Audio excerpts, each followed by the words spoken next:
Sejarah Candi Plaosan. Candi Plaosan terletak di Desa Bugisan, Kecamatan Prambanan, Kabupaten Klaten, kira-kira 1,5 km ke arah timur dari Candi Sewu.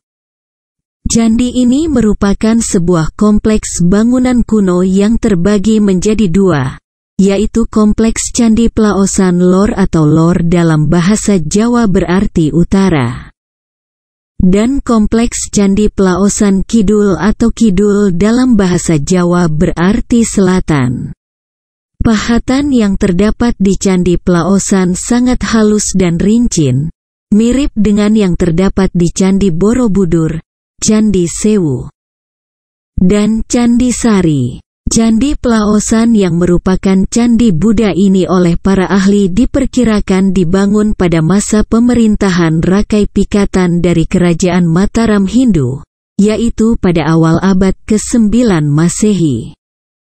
Salah satu pakar yang mendukung pendapat itu adalah De Kasparis yang berpegang pada isi prasasti Kri Kahulunan 842 Masehi. Dalam prasasti tersebut dinyatakan bahwa Candi Plaosan Lor dibangun oleh Ratu Sri Kahulunan dengan dukungan suaminya. Menurut De Kasparis, Sri Kahulunan adalah gelar Pramodawardhani, putri Raja Samaratungga dari Wangsa Shailendra. Sang putri, yang memeluk agama Buddha, menikah dengan Rakai Pikatan dari Wangsa Sanjaya, yang memeluk agama Hindu. Pendapat lain mengenai pembangunan Candi Plaosan ialah bahwa candi tersebut dibangun sebelum masa pemerintahan Rakai Pikatan. Menurut Anggraeni, yang dimaksud dengan Sri Kahulunan adalah Ibu Rakai Garung yang memerintah Mataram sebelum Rakai Pikatan. Masa pemerintahan Rakai Pikatan terlalu singkat untuk dapat membangun candi sebesar Candi Plaosan. Rakai Pikatan membangun Candi Perwara setelah masa pembangunan candi utamanya. Pada bulan Oktober tahun 2003, di kompleks dekat Candi Perwara di Kompleks Candi Plaosan Kidul ditemukan sebuah prasasti yang diperkirakan berasal dari abad ke-9 Masehi. Prasasti yang terbuat dari lempengan emas berukuran 18,5 x 2,2 cm. Tersebut berisi tulisan dalam bahasa Sanskerta yang ditulis menggunakan huruf Jawa kuno. Isi prasasti masih belum diketahui, namun menurut Cahyono Prasojo, epigraf yang ditugasi membacanya, prasasti tersebut menguatkan dugaan bahwa Candi Plaosan dibangun pada masa pemerintahan Rakai Pikatan. Plaosan Lor. Candi Plaosan Lor merupakan sebuah kompleks percandian yang luas. Di depan atau barat Kompleks Plaosan Lor terdapat dua pasang arca dwarapala yang saling berhadapan, sepasang terletak di pintu masuk utara dan sepasang di pintu masuk selatan. Masing-masing arca setinggi manusia ini berada dalam posisi duduk di atas kaki kanannya yang terlipat dengan kaki kiri ditekuk di depan tubuh. Tangan kanannya memegang gada, sedangkan tangan kiri tertumpang di atas lutut kiri. Di pelataran utara terdapat teras batu berbentuk persegi yang dikelilingi oleh deretan umpak batu. Diduga teras batu tersebut merupakan tempat meletakkan sesajian. Konon di atas teras tersebut tadinya terdapat bangunan dari kayu. Sedangkan di atas masing-masing umpak tadinya terdapat sebuah arca Dhyani Buddha. Teras yang serupa namun berukuran lebih kecil terdapat juga di selatan Kompleks Candi Plaosan Lor. Di pelataran utara Kompleks Candi Plaosan juga terdapat 6 buah stupa besar. Di pusat Kompleks Candi Plaosan Lor terdapat 2 bangunan bertingkat 2 yang merupakan candi utama. Kedua bangunan tersebut menghadap ke barat dan masing-masing dikelilingi oleh pagar batu. Dinding batu yang memagari masing-masing candi utama dikelilingi oleh candi perwara yang semula berjumlah 174.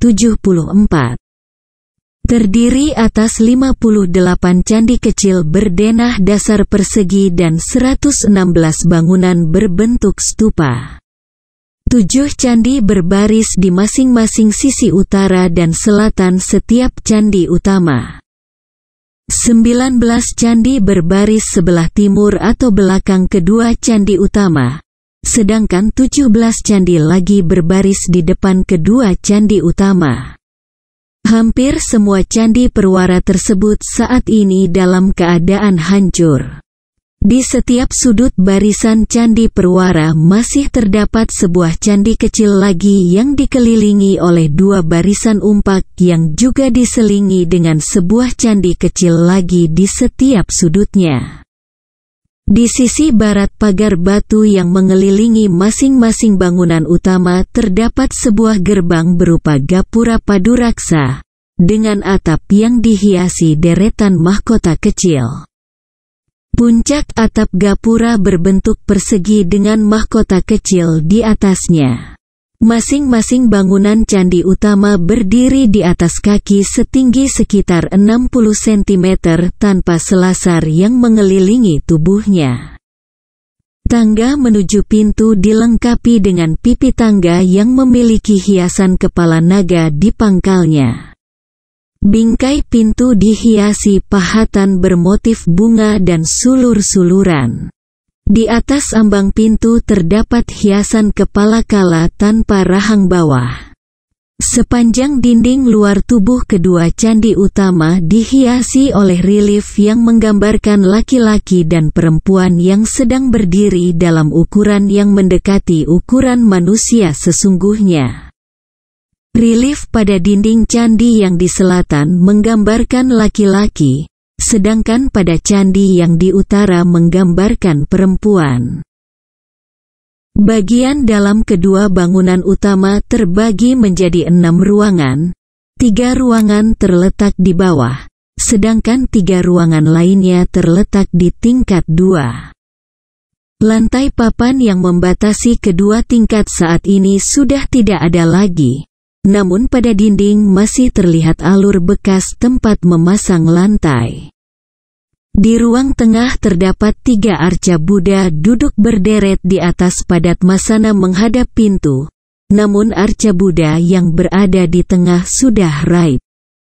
Pada dinding di kiri dan kanan ruangan terdapat relung yang tampaknya merupakan tempat meletakkan penerangan. Relung tersebut diapit oleh relief Kuera dan Hariti. Di kiri dan kanan, dekat pintu utama, terdapat pintu penghubung ke ruangan samping. Susunan di kedua ruangan bawah lainnya, baik di bangunan utara maupun di bangunan selatan, mirip dengan susunan di ruang tengah.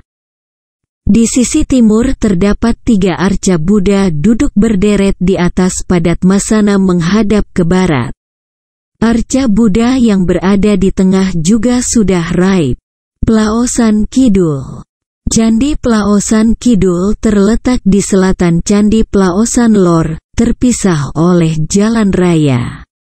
Bila di kompleks Plaosan Lor kedua candi utamanya masih berdiri dengan megah. Di kompleks Candi Plaosan Kidul candi utamanya sudah tinggal reruntuhan. Yang masih berdiri hanyalah beberapa candi perwara.